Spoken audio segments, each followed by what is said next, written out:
Greetings! We're out here on a wonderful fall day with a lovely light breeze, investigating the mysteries of the Chenowith Tableland, just above the city of the Dalles in the state of Oregon. And the mysteries are, yet again, the mima mounds. And you can see they're all over the top here, this big flat tableland on a bluff above town, and all across the surface are mima mounds.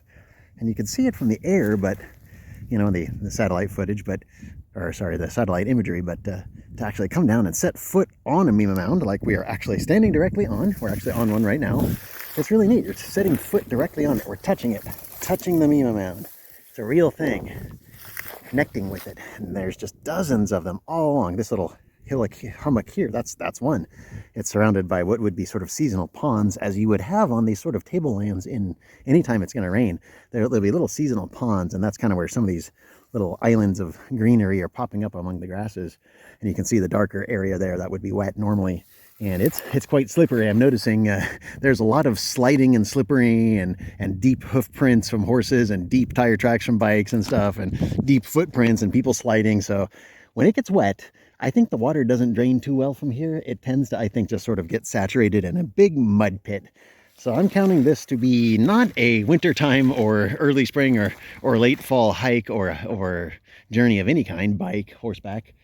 But it's certainly really wonderful this time of year. It's dry as a bone, so you don't have to worry about slipping and sliding. It's just whether your rear tire on your trusty bike actually can get traction. But there's trails that go all around the tablelands here, and down in this little sort of horseshoe-shaped bowl here, and along the bluffs on this side where there's these big giant cliffs.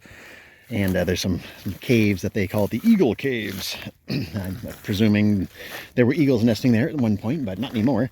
It actually became the spot where they would always put the class of what year for the high school that was below it, and the high school is now closed, and they moved across the street to a new facility. And so now there's the abandoned high school down there that you can go sort of around or maybe through. I see people going through it, even though there's a no trespassing sign. So here we have another bit of a mima mound. Here's another one. And they're interesting things. I mean, yeah, I've shown you them before in the south part of the county. You know, what's in them? Nothing. The same thing you find if you just stick a shovel on the ground. They're not special in terms of what they're made of. But it's just like, how does this happen hundreds and hundreds and hundreds and hundreds and hundreds of times? It's really fascinating stuff. So almost looks like it might have burned. Some grass fire might have come through and done a little clearing work, which is always good.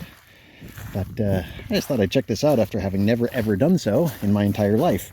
It's always been here. It's right in the backyard, my own backyard, and you kind of go, well, you know, I like to go in other people's backyards. I think I've said that. I kind of prefer to go somewhere else, someplace I haven't seen before, instead of what's right here. And sometimes you want to save things like these until you're just so desperate for an outdoors thing to do. I go, fine, we'll go do that thing. It's just right there, you know, it's not a big adventure.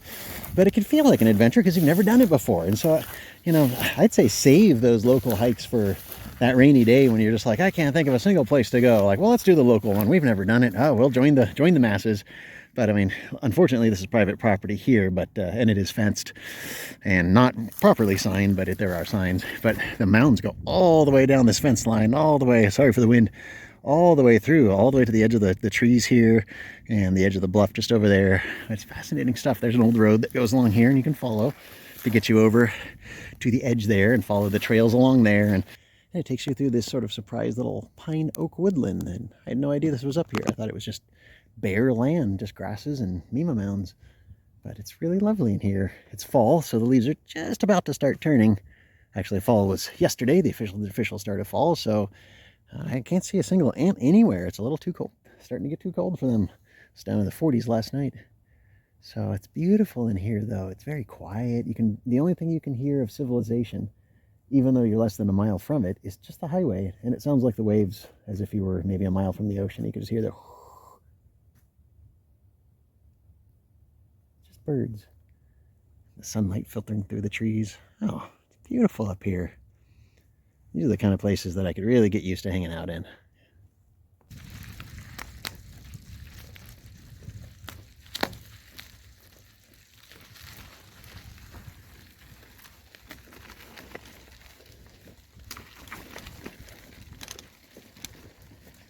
If you just get on a map, you'll see the many trails. And I'm going to jump on this one here and follow this back and then down through the little bowl here that I think I've either showed you or about to show you. And And actually you can see right in center frame, there's a cliff right there, and seasonally there's a waterfall, and right above it is the waterfall trail. And so there's the waterfall trail. There's another one that follows this main trail behind us and drops down here. You can just about make it out right there as it drops down. There's a trail below us on this hillside. You can see the trail across there with another one linking to it. There's the Oak Ridge Trail, the waterfall trail, and all sorts of little warrens linking all through here. And so you can just explore just this little area amazingly. And of course the waterfall, if you're a sucker for waterfalls like I am, you'll look for an area like that. It's more of like a pour off really, where one of these layers of basalt here in the Columbia Gorge ends. And of course right below it there's probably a good cave in area that's pretty neat looking. I'd love to go explore that now. Well, after a sketchy little short, almost direct route right down the little hillside here, we're at the waterfall. So let's take a look at it, or waterfall in quotes. Think it this way. Obviously not right now, but definitely curious to see what is in potential come the wet season at least. Oh, there's a deer. Sorry, it's hanging out in the shade. Oh, sorry, it was hanging out in the shade right here. I just came barging in, and all kinds of noise. Oh, so there's multiple layers. Interesting. I can't see quite well with the reflection. So you can see the bottom of the layer here, and then the new layer here, and in between would be who knows what. There's multiple layers. Okay, interesting. Let's see here. Got the sun in our face. That's not real fun. Oh, okay. Well, let's go down. Go down. Around. Okay. Yeah, it would be a creek, but yeah, it's a kind of a pour off really when there's water coming through here. Lost my balance for a second.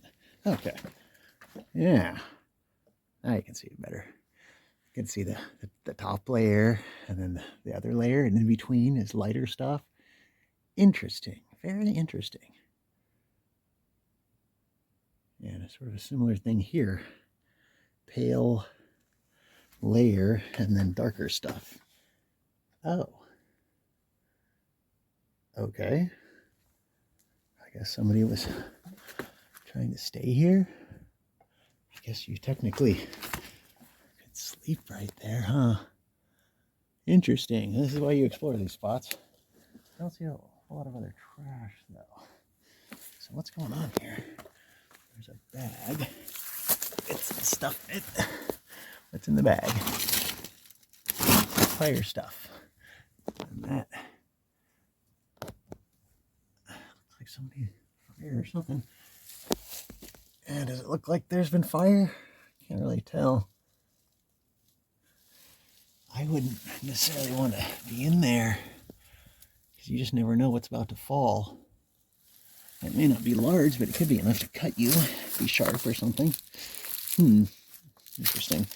So, let's get back down here. Because what I wanted was to look at this stuff.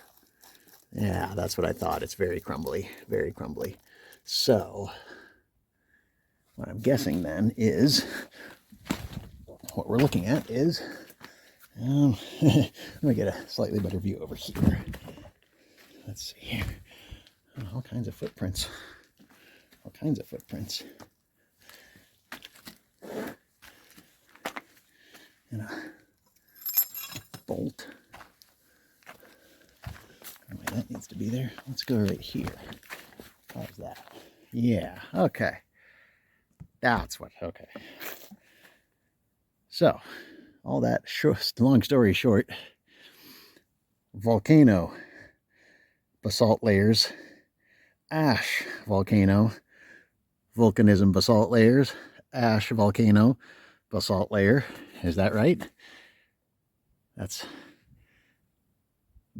Mount Hood eruption, Mount Hood eruption, Mount Hood eruption, and then Columbia basalts, potentially. I'm guessing. That's my best guess, is these white layers are ash layers or lahars from very, very, very old, millions of years old Mount Hood eruptions, and that the black layers are the Columbia basalts that came from way, way, way out east and flowed all the way up the original Columbia Gorge and filled it up causing it to carve a new channel, which is the current Columbia Gorge. So it's interesting. I love poking around spots like this. Whose shoes? It's like deer shoes, actually, what I'm seeing. But here's a burned stick from that person. A little chunk of wood. And more trash. What do I got here? Fruit punch. Guess I'll be collecting some trash to take with me. Okay then. Yeah, this is the shame. It's like these beautiful, beautiful areas that would have this gorgeous waterfall pouring off of here. Potentially even doing a double where it comes off of that lip and then this lip. That'd be really beautiful. But somebody's got to come in here and put a bunch of junk in here and trash. I don't get it. I simply don't get it. But it's definitely a wonderful, wonderful place out here to see. I'm really, really impressed. And the best thing is that no matter how many rocks I have turned over, oh, those are embedded, no matter how many I've turned over, or branches or whatever, I haven't seen a single ant anywhere. So this is either after the ants or never ants. Maybe that should be a new playlist. Never ants, not a chance, you know? So if I ever go to the moon or maybe like the, you know, some extreme desert, like no ants, not a chance. They can't even survive. And I think that's because the ground gets so saturated with water that there's no place for their nests to go. They can't compete with just how much water sort of puddles up here and flows off wherever it can. But I think that might be the case. And if there are ants here, I'd sure like to know. But every time I've turned over a rock, I haven't seen a single thing. Oh, that one's embedded. Every single one. Not a single thing under them. And some of these rocks, they're just sitting on the ground. It's just fascinating to see a rock just sitting on the ground. Like, how did that get there? It didn't tumble. But they're all just sitting there, just on the surface. Like, how did they get there? Is that volcanic? Interesting, because Mount Hood is right there. You can't see it through all the smoke haze, but it's right there. So this could be ejecta, maybe? I don't know. Fascinating stuff. But I definitely want to thank you for joining me on my first ever journey into my own backyard here on the Chenowith Tablelands to take a look at a really fascinating table landscape with wonderful, wonderful vistas to be seen just about any edge of the cliffs you can go to. Perfectly clear, sunny skies, not a single cloud anywhere to be found, and thankfully, not one single ant.